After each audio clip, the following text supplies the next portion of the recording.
Okie dokie. We're going to be looking at a vector calculus theorem called Stokes Theorem. And Stokes Theorem will state right here, I put the example, sorry, here. Here's Stokes Theorem right here. It says that the line integral, closed loop line integral going in a counterclockwise manner,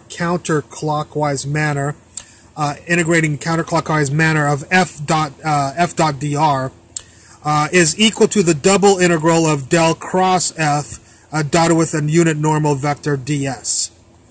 Okay.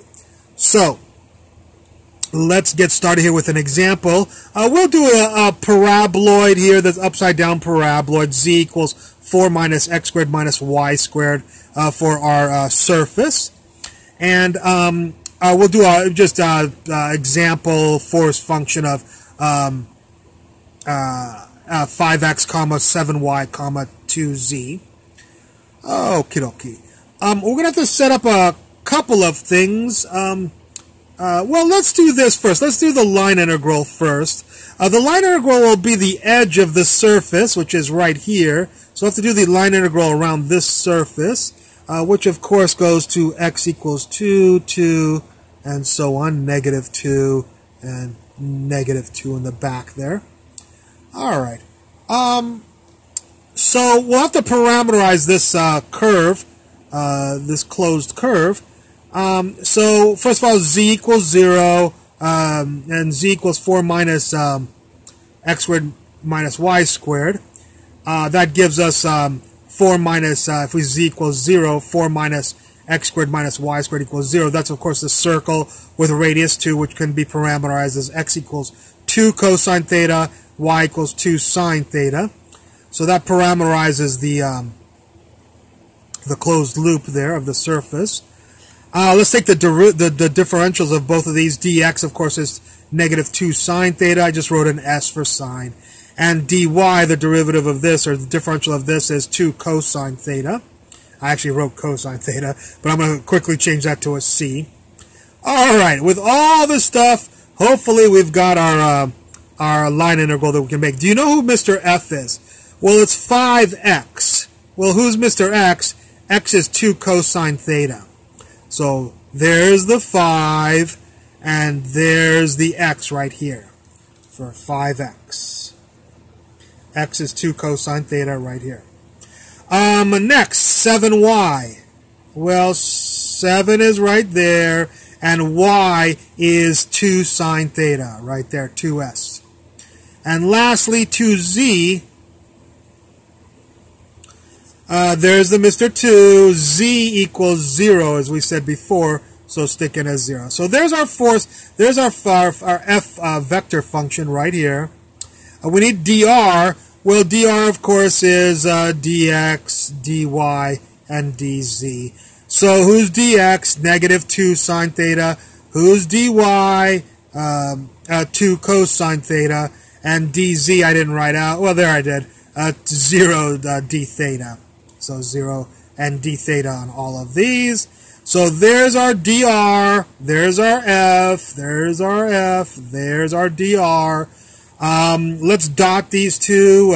10 times negative 2 is negative 20 sine cosine. That's what I wrote there. And 14 sine 2 cosine is 28 sine cosine. And 0.0 is 0. So if you dot these two, you get this guy right here. I'm sorry, I'm going up now. So what is this? 28, same thing. Minus 20 is 8 of these. 8 sine cosine. And we actually could have done this with u substitution. I don't know why I made this more complicated and wrote it as I just did a trig identity. 2 sine theta, cosine theta, of course, is sine of 2 theta. So this trigonometry gives you this. That's 4 sine 2 theta. And the integral of that, of course, is negative 4 cosine 2 theta divided by 2. Oh, and by the way, of course, we're going to go around from 0 to 2 pi. I'm sorry, I didn't mention that over here.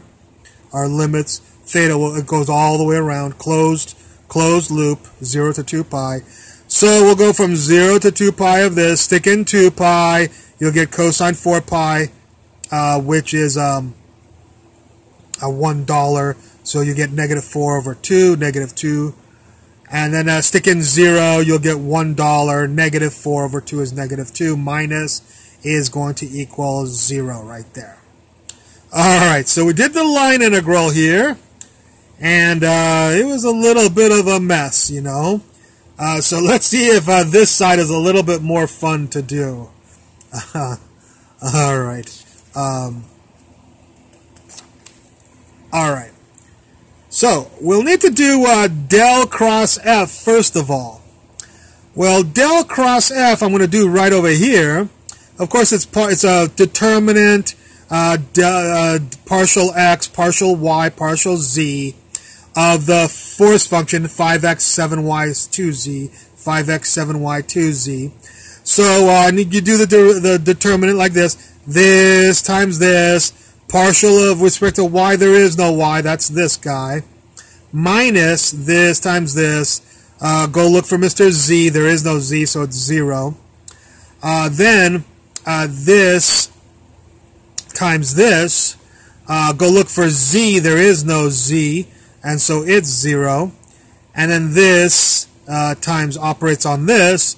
Partial of this with respect to x, there is no x, and so that's 0 right there, minus. And finally, we have to do this times this. Go look for x here. Take the partial. There is no x. So you get 0. That's this guy. And then take this times this. Go look for y. Partial with respect to y. There is no y. So that is 0 right there, minus. So del cross f is actually equal to the 0 vector.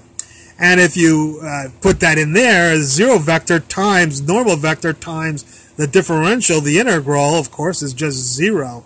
So you could do all of this work, or you could have just done this cross product and gotten 0. Of course, we got lucky that it came out to be 0, so it doesn't always come out to be 0. Sometimes you have to actually do this double integral, but I wanted to show you a very simple example. But whatever this comes out, as complex as it might be, like 7x cubed e to the 4x cosine of xz natural log of y, you'd have to stick it in here and you'd have to do the double integral. I do want to mention how to figure out the unit normal vector in case you'll need that. I think it's something that you should know about. And the unit normal vector is zx I hat plus zy j hat plus k hat divided by the square root of zx squared plus zy squared plus 1 squared for this. We're just finding the length of this vector. So who is zx? Go to Mr. Z, your surface, because this is the unit normal vector for the surface. And so go to your surface equation, solve for z, and go find Mr. X, and you get a negative 2x. So I wrote a negative 2x for this. Zy is go look for Mr. Y is negative 2y. So for zy I wrote negative 2y. And then this will be 1 here. Whoops. We lost Mr. K hat here.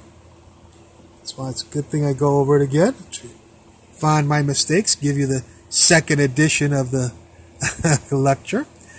Alright, the director's cut with the correct answers. Alright, and so now we'll want to square each of these here. And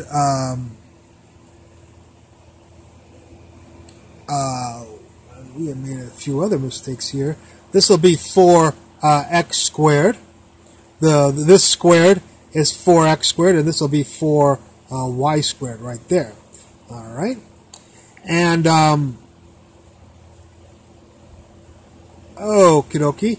And then what we want to do is figure out the differential, the ds here. And I'm actually going to work out ds down here for you. ds is equal to the square root of zx squared plus zy squared plus 1 dA. So we actually already figured that out. It's right here at the bottom. So it's the square root of 4 times x squared plus y squared plus 1 dA. All right. Okay, so now that you have ds is right here, you'd plug that into here, and the normal vector would be this. Whatever this came out to be, you'd have to dot that with this normal vector right here. I'm sorry, that's not there. And of course, this and this will cancel, so you'll just get dA right here. We'll scratch that out. All right. So whatever this normal vector is, you'd have to dot it with whatever result you have here. Here it was 0, so we were okay just bypassing it and just saying the interval will be 0. All right. So anyways, we got the same answer for both sides of the equation. That doesn't mean this is a proof. It just means this is one example where Stokes theorem does work, and it will work on all other examples in which you have a surface and a closed edge of the surface there. Okay, well, I hope you enjoyed this lecture. I look forward to any comments at the bottom. Thank you very much for watching.